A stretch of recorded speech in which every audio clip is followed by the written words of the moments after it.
Indonesia penuh ide, tapi minim dukungan. Kenapa?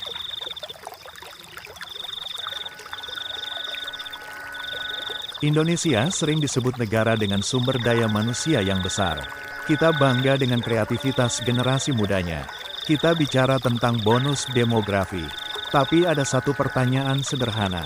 Kalau ide begitu banyak, kenapa perubahan terasa lambat?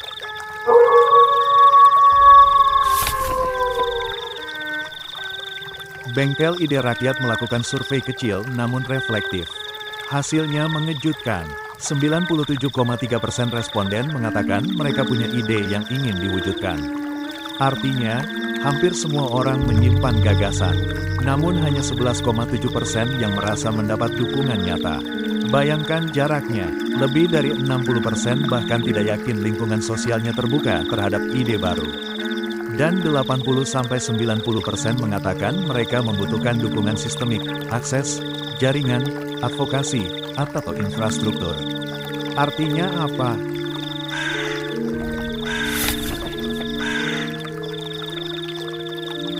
Masalah kita bukan kekurangan ide. Masalahnya adalah minimnya ekosistem dukungan.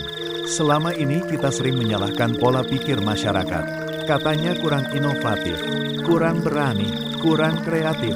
Tapi data ini berkata lain.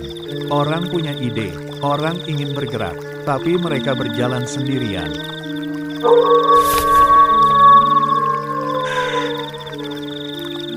Disinilah kita perlu kembali pada satu konsep lama yang sering kita banggakan. Gotong royong, bukan sekadar kerja bakti, tapi kerja bersama untuk hasil yang dinikmati bersama. Dalam konteks modern, gotong royong berarti akses terbuka, jaringan kolaborasi, sistem yang mendukung, bukan menghambat. Era pasar bebas mendorong kompetisi. Era internet memisahkan kita dalam ruang digital. Era AI mempercepat efisiensi, tapi juga bisa memperlebar jarak.